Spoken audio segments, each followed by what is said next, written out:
Hey Jacob, welcome to another Creator Toolbox. How are you today?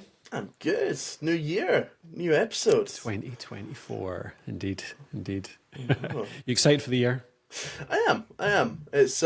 I'm afraid that it's going to go as quickly as last year, which was very, very, very, very fast. So, Terrifyingly fast. yeah, we'll Have you see. have you ever had the experience of one year being slower than the previous, or has it accelerated every single year? COVID, maybe that felt like Potentially. yeah, it felt like a whole little microcosm of itself. But yeah, I don't know. Don't think so. They all get No, quicker, don't they? they're always getting faster. Yeah.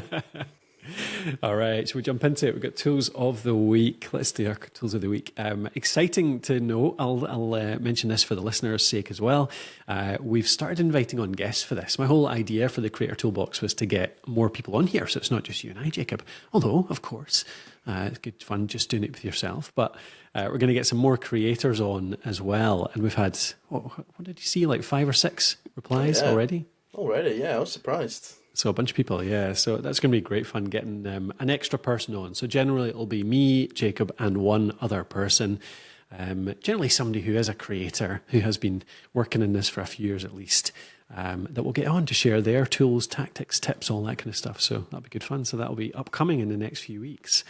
But this time around, just you and I, Jacob. So do you want to jump into your tool, Jacob? What have you got this week? Yeah, so I've been using this website a lot and it's great. I've never really I've come across similar things, but never one like this. It's called Landing Pages Explained.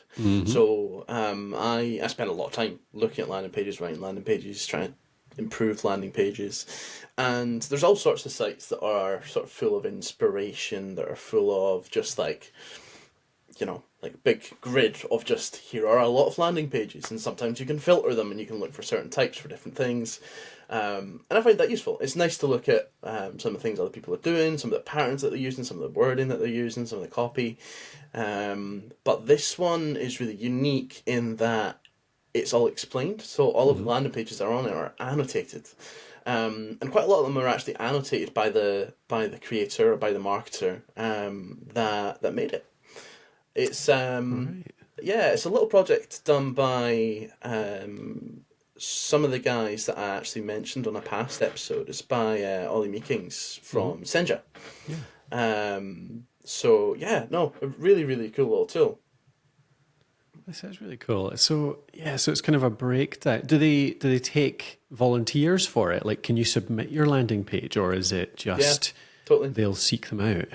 Yeah, That's cool. Have you learned anything about it? Have you put any of our stuff in there? not yet, but I'm thinking about it. Yeah. Yeah, that's really nice. So I'm looking through them just now. What any big kind of learnings you've had from this? Like, what have you taken away? Any one or two big things from it that we can share? Yeah, nothing in particular, no sort of like this is one consistent hack across all these landing pages.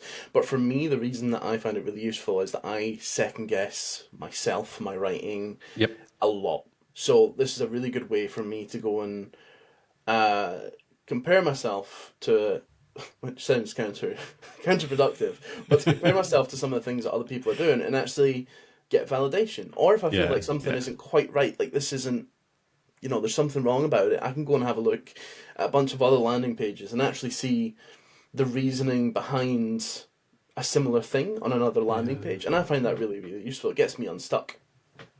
It's almost like you used to have a swipe file. That's what I used to do. Certainly, whenever I saw a good website that had some nice headlines or a nice layout or some things I wanted to learn from, I would Yeah. pop a link in my swipe file. And this looks Yeah. like just a really good swipe file. But even more than that, explaining actually what's going on the pages as Yeah. well. So Yeah.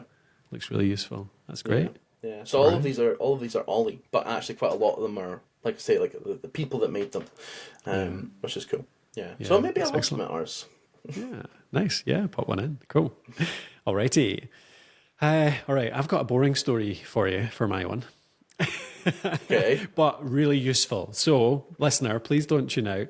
It might be useful to you. I'll do it quick. Merchants of Record. Do you know what a merchant of record is, Jacob?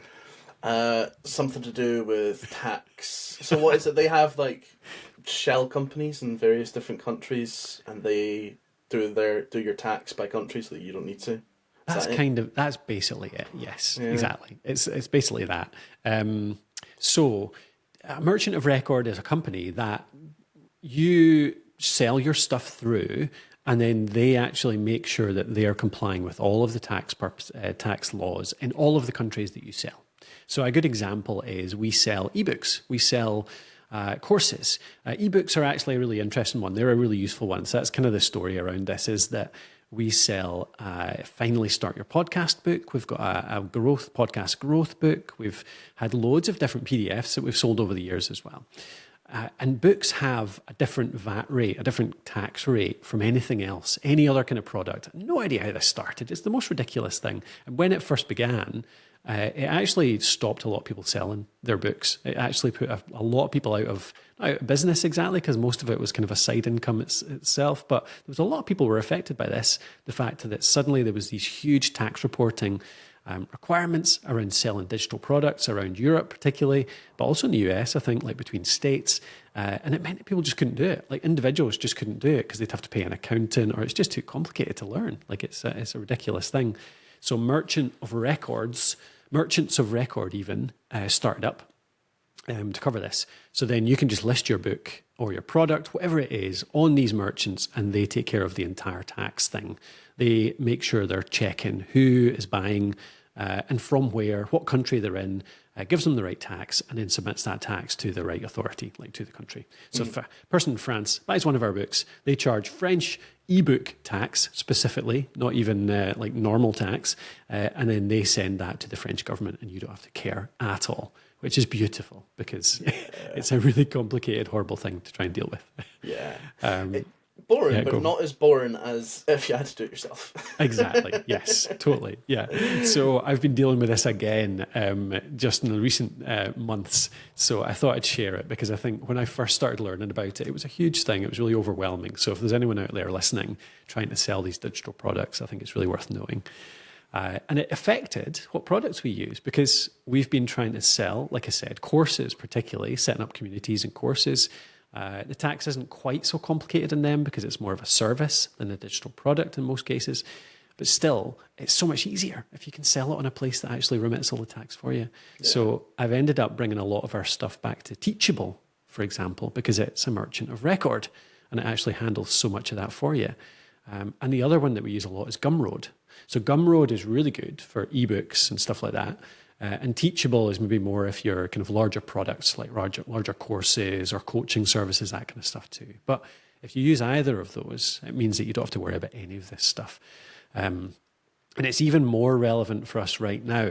So that's for kind of smaller sellers, smaller creators that are selling products. But as you get bigger, you start to hit these thresholds, particularly in the US, among states. If you're selling software or products or digital products across different states, you start to hit these limits whereby you suddenly start to registering an entity in every single state as well, which is just horrible, because then you'd end up with like 52 different tax accounts that you have to remit to and stuff like that. But merchants of record handle that for you as well. So worth knowing that. So yeah, there's a little story.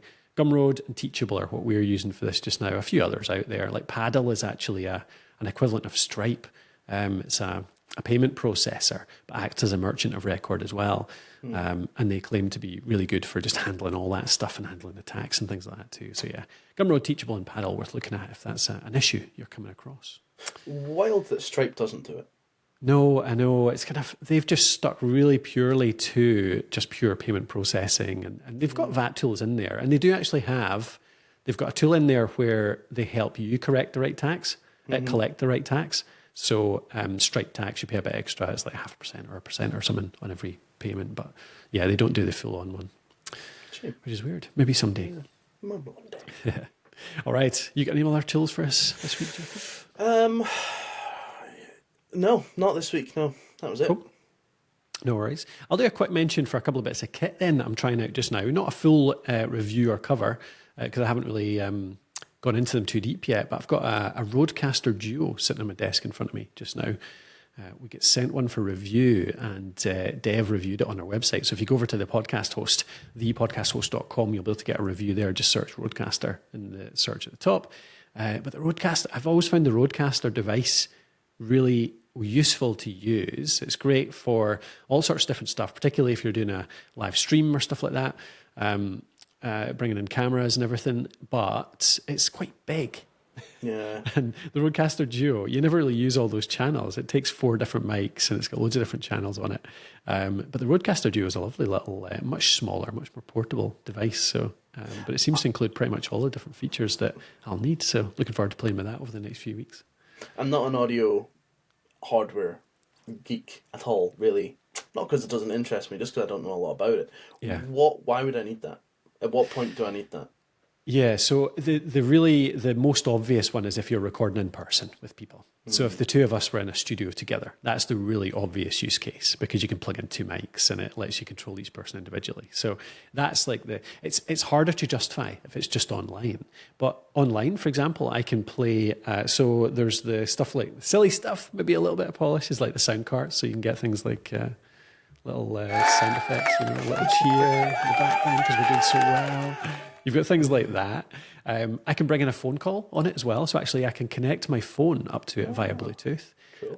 And maybe do a WhatsApp call or something like that. I don't know why that'd be more useful than just doing it on the computer. But, we have actually had to do calls, like pure on phone calls with people in the past because they just haven't been able to manage Zoom calls and stuff like that. So occasionally that can be useful. And you can bring in other devices too. So if you had like something that you wanted to play a recording of that wasn't on your computer, you could plug that into it too. So it's less obvious as an online call, an online podcasting device. Yeah. Just some nice little enhancements, and you can set it up. I hear the buttons so that they work as a switcher, like a Stream Deck type thing. So you can swap camera angles and things like that, cool. or views. Like if you're live streaming, so we're sharing our screen just now. Someone like StreamYard, you can switch between views really easily. You can set it up to do that kind of thing as well. So there's a few different things like that. So yeah, cool. It's not essential by any means unless you're out and about, but it's a nice little toy. Yeah. It sounds like it. Yeah. Nice one. Cool. All right, so we're going to Creators of the Week then. Oh, let's do it. You first. Okay, yeah. So I've been listening to a new podcast quite a lot in the last month or two. It's called How to Take Over the World by Ben Wilson. Just really enjoying it. And there's a whole bunch of stuff that he does really well on that show that I thought I'd share. Have you come across it at all? You seen it? Nope, never heard of it. Nope. It's theoretically, it's a history show. So he talks about historical characters. So How to Take Over the World refers to the fact that it's all people that have taken over the world in some kind of sense. And it doesn't have to be actually like war, like taking over the world, like actually conquering places. It could be. So he talked about Leonardo da Vinci on a recent episode, for example, because he took over the world's culture in many ways. Or, there's somebody that has influenced the world, essentially. So he's had Leonardo da Vinci, Napoleon. A lot of them are conquerors, to be fair. Yeah. Napoleon, Alexander the Great, Caesar, people like that. So, but he does it in a really interesting way. He does a lot of research. So he always reads a few books, and then just basically tells the story of this person over 2 or 3 episodes. And he's a really kind of relatable guy, quite conversational, comes across really well.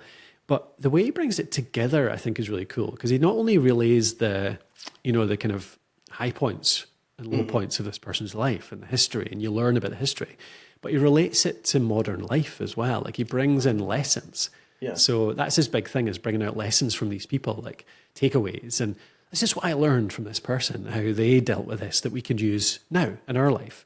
So it's almost sneakily a leadership podcast as well. In fact, it's not sneakily, it definitely is. Yeah. That sounds amazing. I would love that. Yeah. You should listen, definitely. Yeah. And it's really accessible in that he's got, all these characters. So you can dig in, you can subscribe, you can look back through, you can pick a character that you know, say Napoleon, one of the recent ones, listen to the 2 or 3 episodes about him, and that's it. It's like completed start to finish, that arc. And then you can go back and listen to more if you want. But I like really a podcast like that, where you can where each episode is just something really specific, and I can just go and listen to that, and jump about and cherry pick. Yeah. Yes, indeed. Yeah. There's no sequence required whatsoever. Yeah, it's cool. He ties it to earlier. The thing that I'm discovering as I listen to more of them is he's really tying the episodes together as well. So in the more recent episodes, he refers back to something he learned from Caesar or Napoleon or Alexander the Great or whatever, and brings it into the current one. So he's developing this kind of body of knowledge, or kind of archive of stuff that he's bringing and pulling themes out of it and bigger lessons because of like something 2 or 3 different people did, that kind of thing. So he's doing a really good job on it. Is it just a podcast? Has he got anything else? It is, yes. So interestingly, he's just doing audio just now. I can't imagine. Yeah, it's an interesting one, isn't it? Like, it's just him speaking. So to make that useful on YouTube, he'd have to do something quite interesting, wouldn't he? To make it sort of more video, or to do it really good for clipping and stuff like that. I'm not sure. You'd have to do some pretty interesting visual stuff, I guess, to make it more interesting to watch. So yeah, I don't know. Could go that way. But another couple of things from it, monetization. Like, he ties into, he pushes his newsletter a lot. I like his calls to action. He talks about his newsletter. That's his main call to action. So that's obviously his big goal, is to just get people onto the newsletter. But he does include some sponsorships as well. So he obviously is doing a bit of monetization through sponsorships, that in the background. But it's all host-read, quite nicely integrated in his own style, which is quite good. And I noticed, I went to his website earlier on just to have a wee look. He does premium memberships as well, which I think is quite cool. So he's got, let's have a look. He's got How to Take Over the World. You can subscribe, premium membership, for $7, I believe it was, for the month, which is really cool. So $7 gets you, here it is, exclusive content, ad-free experience, AMA episodes, mini and bonus episodes. So he's doing this kind of extra subscription premium podcasting approach as well, which is really cool. So, and interestingly, Steve Jobs Part 1. I like it. Yeah. I like it. There's a Part 2. But interestingly, he's got this as well. He's got a Caesar level. So the premium level is $7 a month. You get a few extra resources, but he's got a $3,000 a year level, whereby you get bi-weekly calls with the inner circle and the ability to choose with a the person historical figure for an episode. Yeah, exactly. We'll bring on AI Einstein and you get to chat to him. That's really cool. Wow. But I can imagine like him building a brand around this, it becoming a really popular show, and people with too much money for their own good, obviously, but people willing to pay $3,000 to choose somebody to cover next. Yeah. Do you know if anyone's taken him up on it? I have no idea. I don't know. I haven't heard that on the show yet, so certainly he hasn't mentioned that on the show. But I just think it's a cool thing there. So yeah. I think that's something that more creators should do, though. They should have like a big sort of hairy, audacious level of, I don't know, product or support or service or whatever, and not without putting too much upfront work in it. Yeah. But just offer it as something that's there for the super fans, because you never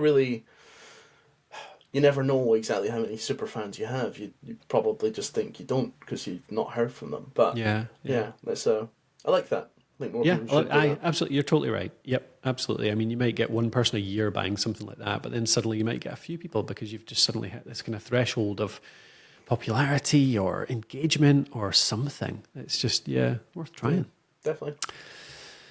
Alrighty, that's it though. I love this show. Go and check it out. How to Take Over the World. Takeoverpod.com is the website. So yeah, have a look. Nice. What about yourself, Jacob? Who's your creator of the week this week? It's a sad story. It's a sad story. It's the end of an era. Oh no. Yeah. Tom Scott is leaving YouTube. I don't actually think he is. I think he's winding down his main channel, which has been going for. I mean, I've been watching it for like 3 or 4 years at least, but it's been going longer than that. And as far as I know, he has not missed a week in that whole time, which is crazy. And I think he's just one of the most quintessential sort of pre Mr. Beast era YouTubers. Really? Yeah. Like, he was just such a staple of YouTube for me. And like, I bring him up because he's closing his channel, but I think he's worth talking about just because of what he's done. You know, he's been incredibly consistent, and the style of his videos and the way that he creates content, I think, is something that we probably don't see enough of now. And it's really high quality, but it really respects your time. So like, you see those videos there. They're like less than 10 minutes every time, and actually there's quite a lot of 2-3 minute videos as well, and it'll be him in a quarry in Canada, and it'll, the video always starts with, "Hi, I'm Tom Scott. I'm in a quarry in Canada, and this is famous or interesting for whatever reason," and he'll go to all of these places, but he won't make you watch 30 minutes of sort of fluff. He will just show you exactly what's interesting. Yeah, he'll talk to, when possible, he'll talk to someone who knows as well, so it's a bit of interview. And I mean, I'm assuming he's not going to remove the channel. That'd be nuts, because it's all still monetized. But it's end of an era. I wanted to bring him up. I didn't realize how many people watched him. I thought Tom Scott was one of my. I mean, obviously saw they had a lot of subscribers, but I thought it was just one of my weird follows. But no, seen a lot of people talk about him. Yeah, that's cool. Yeah, it came up. I'd never heard of him, honestly, but it came up. I think it was maybe an episode of Colin Samir or something. And they mentioned it, and I went and had a look, and I was like, yeah, some really cool stuff on here. I love that takeaway you've got there around the length. I think there's a lot of theory at the moment around longer YouTube videos and them working better because YouTube want more ads in them and all that kind of stuff. Yeah. But yeah, there's like a 3-minute 30, 4.2 million views. That was only 3 months ago, so it's not like an old one that worked on an old algorithm. That's a new one. That's a short video. Yeah, that's cool. Looks like he does a podcast as well. You ever listen to that? I actually haven't. No, I've not listened to any of his other stuff. I think his podcast, no offense to him at all, but I hear that it's just not the same as his videos. I think it's essentially what he, like, each video is like, here's a cool fact or a cool thing or a cool place. And I think that the podcast is like two guys sitting in front of each other being like, here's a cool fact, here's another cool fact, here's a cool fact, here's another cool fact. It's like, I would rather just watch QI. Nice. Yeah, there's a lot of variety in here as well. That's cool. Yeah. And I mean, getting to go up into the that zero gravity plane, that's pretty amazing. So he's obviously got a lot out of it. Yeah, for sure. All righty. Cool. I think you've got an honorary mention here as well. What's this about? Oh, I do. Yeah. So this is a little bit nerdy, a little bit geeky. But I just finished a video game, Baldur's Gate 3. I think it won Game of the Year. So you may have heard of it. But I wanted to mention the studio that made it, because in their industry, I think they did something that was really out of the norm, and they weren't totally afraid to do that. It's something that, I don't know, I think it's applicable to many creators and many different industries, but the video game industry is just full of price gouging and like underdeveloped products. I think it's fair to say. And they poured their heart into making this game, and they didn't add any crazy little microtransactions or anything like that. They didn't take themselves too seriously. They just focused on making a really, really, really good game, making a really good experience for the end user. And I think, ironically, they're going to end up having more financial success from having just stuck to trying to delight their customers, their users, making something that's that's just pure in that kind of way. There's no big upsells or anything like that. There's no monthly subscriptions. There's no, like, it's just. They've just made something really, really good, and they're going to be rewarded really well for it. They already have. So yeah, I wanted to mention that. I think that it was an exceptional thing that came out of last year. Maybe not traditionally what we think of when we think of makers, but they're not a big studio. They're not big and corporate and owned by Ubisoft or whatever. I think at the end of the day, they're maybe like a couple hundred people, which is quite small for a game studio. No, like, they are definitely creators. Yeah. Like the games industry is every bit as creative as movies, as TV, as podcasting, as whatever. Yeah, totally. Oh yeah, that's for really sure. Cool. Yeah. Yeah. Sorry, go on. No, that was it. Just wanted to mention that. Just for clarity, like if you're out there listening, Larian Studios, the game's Baldur's Gate 3. It's even more kind of niche, I think, than any. It's so niche. It's like turn-based RPG strategy based in the D&D role-play system as well. So it's like, it couldn't get more geeky and nerdy, really, but somehow they've made a huge success of it. Yeah. And actually, I'm an even bigger fan of their old game, Divinity.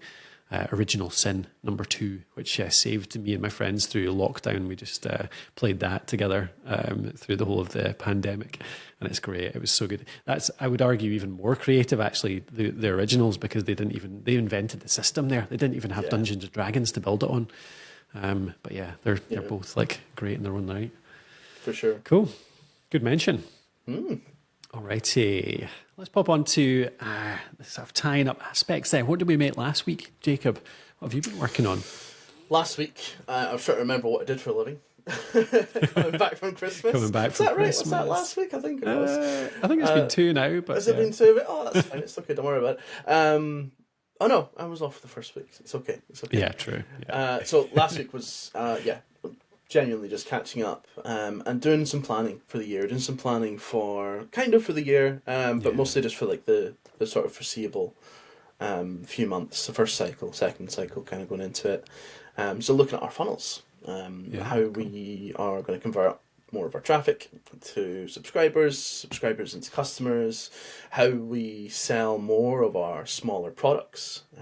So we've got a couple of books, we've got a load of courses, we've got an academy, we've got Alice, we've got all this stuff. Yeah, it's like, it applies to any creator, doesn't it? Like, this is us trying to take our writing that we've created over the last 12 years, 13 years, and really, like, we've always tried to direct people from there to other products. Like, that's kind of how we pay for the site. That's how it monetizes. We either sell affiliate products, or we sell books or courses or Alitu, our software. And it's how we encourage more people to try them out, essentially. How we convince them that they're worth their while. We think the things that we've made are really valuable, but how do we actually tell them that? And how do we grow the trust enough in our content, whether it's the blog or the podcast or videos, that they actually are willing to give us a shot and chuck like $10 our way for a book or whatever. So it's a tricky thing, isn't it? Like, figuring out those. That's what funnels are for. Funnels have got a bad name, I think. It's like it almost got bad connotations because there was too many dodgy digital marketers trying to make these hacky funnels that try and extract money from people. But really, it's just about trying to give people the next most valuable thing that they can get from us that will help them achieve their goal. Exactly. That's it. We have so many different things that we've made over the years, and as you say, so much content that actually what I had to do last week was just take a step back and look at it and figure out and map it out. What's it going to look like? So it was very productive, I thought, and really worthwhile. Nice. Same with me, actually. Similar stuff. We're both working on a similar project at the moment. Mine, really, though, I think maybe the takeaway I can give to people is, if you're out there working on something like this, like creating a course or creating a product of anything, of any kind, this framework, I was telling you about this, Jacob, in Glasgow when we met up, around when they've committed to what you want to do. So for us, the commitment really is, for a lot of the people that come to our work, it's they want to start a podcast. So once they've committed to starting a podcast, once they've said, right, I'm going to go for it, I'm going to start a podcast, what's the next step? And arguably for us, it's like, maybe create a podcast plan is the first step. So create your strategy, what the podcast is going to be about, why is it unique, all that kind of stuff. Then the next step, buy a mic, maybe. Then the next step, buy some software. Then the next step, figure out your episode topics. Then the next step, hire some guests. Get some guests in. And for each of these steps, there will be questions. So to take an obvious one, the mic one, buy your gear. What's the best mic to buy? What's the best mixers to buy? So can you create an answer for every one of those questions? And the thing I'm thinking through just now is trying to create answers for these questions that are not only courses. So we have courses that answer all of these questions. We've answered all of that stuff over the years, and we've got courses that take people through every single one of those steps. But courses are just not enough to inspire action on their own. They can be if people have the motivation, but it needs support and stuff as well. So I'm trying to think up products or tools or services or things like that that can actually answer these questions that help people take action. So example being, I'm going to implement a 4-minute feedback tool inside our academy where people can send us 4 minutes of audio, so a bit of their podcast, and we will listen to it and we'll feed back to it within a week. So I think something like that, something that we can do for them that helps them move forward. And I'm going to put in a bunch of tools like that in our academy over the next few months to make it more actionable, more helpful, more human-based rather than just the course. The courses are great, the courses are useful, but it needs other things on top to make people take action. Yeah, definitely. There has to be easier steps. Yeah, easier steps, totally. smaller products. Yeah. Totally. I love the idea of the boss as a service that I told you about, Jacob. Like just being the the prod in their back. What are you doing? Have you done your thing this week? Because it's always with podcasting and content. It's consistency. It's doing the thing every week. And actually, if somebody it sounds ridiculous, they'll pay us to tell them to do something as part of the academy. But it's something that I think it's actually helps. Yeah, I think a lot of, especially solo creators, probably struggle with. Yeah, I know I do on solo projects when there's no one else to tell me that you have to do this in such a time, or you have to do it this way or whatever. Like it's really hard. It's really hard. Absolutely. So I think it's something that some people would appreciate. Yeah, cool. If there's one thing, but bosses get a bad rap, but if there's one thing they're good for, it's helping you get something done, get stuff done, making you get stuff done. Yeah. Cool. All right. Is that a wrap for this week? I think so. Thank you very much for listening, folks, to the Creator Toolbox.